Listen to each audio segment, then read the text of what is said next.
Now the Three Martini Lunch with Greg Corombos and Jim Garrity. And welcome, everyone, to the Monday edition of the Three Martini Lunch. We trust you had a wonderful 4th of July holiday weekend. Hope you enjoyed and got all 3 days off. Along with Jim Garrity of National Review, who's also the author of The Weed Agency, I'm Greg Corombos of Radio America. We've got good, bad, and crazy martinis for you. As usual, we start with the good, and it's almost a crazy good one, Jim, because ultimately there's still big problems being caused by ISIS. This is the group that was so radical that Al-Qaeda is like, well, we're not really sure about them. But anyway, they are the ones that are on the warpath in Iraq. They're the ones trying to establish this caliphate between Syria and Iraq, and even further if they can accomplish that. The leader is a guy who we had at Guantanamo once upon a time named Abu Bakr Al-Baghdadi. And he made one of his first speeches as the self-designated caliph for this organization. And he has called on all of the world's Muslims to obey him as the leader who presides over you. Talked a lot about what needs to happen here. But the thing that everybody is taking away from this speech is the fact that he was wearing a really expensive watch. This is from, I believe, the Daily Telegraph. Appearing in black robes and a turban in an attempt to evoke memories of the last caliphs to rule from Baghdad, the jihadist broke with tradition to sport an ill-fitting chrome watch with a dark face. His choice of accessory, which is believed to be either a Rolex, Seconda, or a 3,500-pound Omega Seamaster, has been highlighted as jarring with the content of his controversial speech. So, Jim, if this one little move here kind of delegitimizes this guy as somebody that Sunnis or anybody else wants to follow, that's great news, but this is clearly the biggest wristwatch fiasco since George H.W. Bush at the town hall debate in 1992. Oh, I don't know, Greg. I might put Bob Torricelli's Rolex in that category. But having said that, I mean, doesn't this sound like either a Saturday Night Live sketch or you can just easily see this being mocked? My fellow warriors of jihad, we must denounce the West. We must fight the West. We will destroy the West and its decadence and its corruption and its un-Muslim ways, except for the wristwatches. Isn't this fabulous? Look at this. It is the Omega Seamaster, 3,500 pounds, perfect time, even when I'm diving underwater. I'm doing a very, very bad caliph imitation right now. You know, his accent is meandering all around Europe and the Middle East. But you get the idea. We oppose everything Western except for their cool luxury goods because, man, those are awesome. Like, in a way, this is a win for us because he's not holding a sundial on his wrist or anything like that. He's not going back 700 years for that. The West is that seductive, that hard to resist, even for a guy who's pledging to call himself the caliph. It says something that you're going to have a very tough time pledging the rest of or convincing the rest of the Muslim world that they too should renounce all contact with the West and all of our joys of life we offer them. So, and again, if this makes him look like a hypocrite, if it makes him look like he's preaching one thing and practicing another, all the better for us. And it just kind of seems kind of funny that, like, at no point ever he said, Al-Baghdadi, yeah, the wristwatch, yeah, pull the sleeves down, okay? You know, he didn't get, no one did that to him. And my suspicion is that, you know, yes, there'll be a lot of fanatics who will say, yes, we're totally behind this guy. From this, you could easily spread the rumor that he's secretly living a decadent life full of Western pleasures. Boy, that would never happen to a radical Islamist leader. That's never happened before. Like those 9/11 hijackers going to the strip clubs and stuff like that. Yes, exactly. Exactly. And just, yeah, I'm sure most of our listeners are familiar with foreign currency conversions. It's not a really heavy wristwatch. It costs 3,500 pounds in British currency. Exactly, which is at least a couple of years ago that would have been $7,000. I haven't looked at the exchange rate these days, but it's pricey to say the least. Yeah, the pound's definitely worth more than the dollar and the euro. So anyway, on to the bad martini now. Edward Snowden pretty much confirming what we all feared. This is from the Washington Post.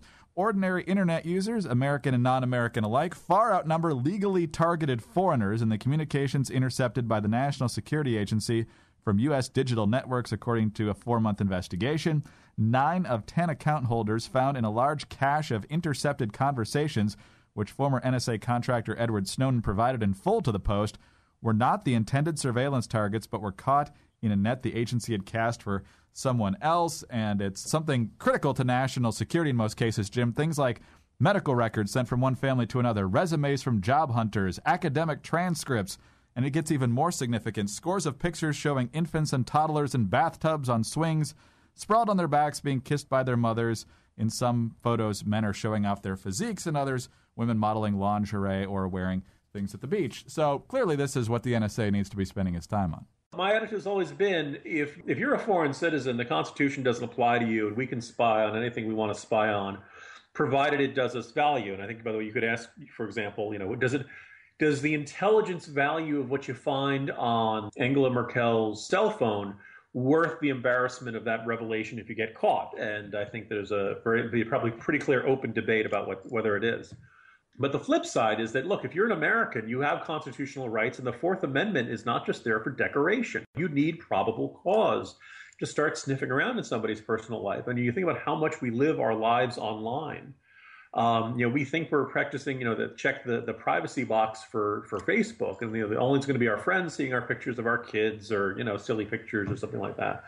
Well, by golly, NSA's got access to all that stuff, and it's a bunch of Americans, and it's not what you're supposed to do there. The Post article has this really kind of unnerving section which says, many other files described as useless by the analysts but nonetheless retained have a startlingly intimate, even voyeuristic quality. They tell stories of love and heartbreak, illicit sexual liaisons, mental health crises, political and religious conversions, financial anxieties, and disappointed hopes. The daily lives of more than 10,000 account holders who were not targeted are cataloged and recorded nevertheless. Early in the article, they say they're mostly Americans. This is not acceptable. This is not okay. And my suspicion is that whatever remaining goodwill the NSA had is going to be pretty much shredded by this, because they keep telling us not to worry about it. And here we are. We find ourselves, again, Americans are being spied on without a warrant by the NSA. And a sneaking suspicion that this stuff is being retained, even if it has not been abused directly by the government, the temptation is there. And the likelihood is that someday some unethical government would then start using this sort of stuff to abuse its enemies and other things like that. As you mentioned in the beginning, as bad as we thought, and perhaps in some ways worse than we thought. So still doesn't excuse the actions of Snowden, as some people want to do, but it definitely does raise an important issue that still needs to be addressed. All right, on to the crazy Martini now, and Hillary Clinton just still can't get away from the fact that she's rich. This is according to the Washington Times. Mrs. Clinton offered an explanation for her expensive speaking fees in an interview, saying that the hundreds of thousands of dollars she charges to speak at colleges doesn't really go to her. Instead, she told Ann Compton of ABC News it all goes to charity, her family's charity, the Clinton Foundation. So all of the fees have been donated to the Clinton Foundation for it to continue its life-changing and life-saving work. So it goes from a foundation at a university to another foundation, Mrs. Clinton told Ms. Compton. Now, Jim, I know you donate extensively to the James Garrity Fund for a Better Tomorrow. And so, we're all trying to find the best charity out there. Way back, I'm going to say sometime in the 1990s, a sister of a friend of mine worked on her student government at one of her colleges. I don't remember which one it was. And they wanted to bring Magic Johnson to campus to talk about overcoming adversity and good stuff like that. And I remember hearing that they had to pay something like $35,000 to bring him in. And as look, on the one hand, it's a free country, and Magic Johnson can charge whatever he likes, and I'm sure the students loved it. I remember scratching my head saying, boy, one, it's not like Magic Johnson needs the money, NBA superstar for years and years. But then the second thing is this sneaking suspicion that, on the one hand, yes, universities put aside some money for this sort of thing. Is that really the best way the university could be spending its money? To spend a lot of money to bring a celebrity to campus to give a speech for about an hour or so. And I'm sure the students like it, but boy, it seems like a lot. Now, on Thursday before the 4th of July, I wrote about University of Connecticut. I had said that they had paid Hillary Clinton $251,000 to speak in April. And a university spokesman wrote in raising holy hell. And at least in this particular case, the University of Connecticut say, look, we had a donation from one of our local contributors, somebody up there, who established a fund solely for the purpose of bringing speakers to campus. And obviously it's a pretty well-endowed fund. On the one hand, they can say, look, this is not, in this particular case of UConn, it's not fungible. They can't say, oh, this came out of, they're not allowed to use that for giving folks a break on tuition or scholarships or anything else like that. This money is just set aside for guest speakers. In that case, the beef those of us on the right would have, or those of us who just kind of wonder about the spending at universities, would have more of a gripe with the donor, saying, here's a huge amount of money, but you can only use it for bringing speakers to campus. I think it is worth noting that they established this a few years ago. This is only the second speaker who has come to campus. The previous one was historian Doris Kearns Goodwin. Now, for perspective, University of Connecticut, tuition for if you're in-state is $23,000, a little bit more than that. Out-of-state, $42,000 per year, including tuition, room, and board. and the university's endowment is $357 million. So I think there's a legitimate gripe to be had here. The legitimate gripe may be more directly, in the case of UConn, it's at the donor, but other ones like UNLV, it's the university choosing to spend this money, spending oodles amount of money to go to Hillary Clinton. And again, the idea is she say, well, I am giving it to this charitable foundation that's in my name. I don't think she realizes how disingenuous that sounds and how much someone whose net worth is estimated to be about $200 million. People just can't understand why she would need it, why she would ask for that from universities that are hiking tuition and facing their own financial pressures. And then thirdly, kind of wondering, well, look, if everybody kind of openly acknowledges you're running for president, you're not officially a candidate yet, you don't have to file the FEC forms, yada, yada, yada. But really, isn't this a backdoor way for places, everything from universities to corporations to like Goldman Sachs, everybody else to kind of buy your friendship someday down the road? And it emits an odor, and I think people are completely right to object to this kind of stuff. But I think Hillary's latest excuse very much justifies the label of the crazy martini today. Yeah, absolutely. She's just so embarrassed that she's rich, which is so bizarre. I mean, attribute it to the great opportunities you can find in this country. So even if you wanted to say, look, I am worth every penny. I am the equivalent of a Springsteen concert and Cirque du Soleil and David Copperfield and the Harlem Globetrotter.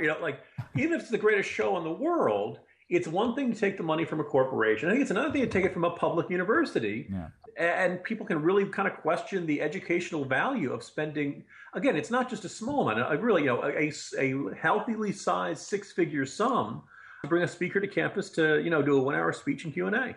Yeah. I still think the money would have been better spent at George Costanza's The Human Fund. But there you go. Exactly. Yes.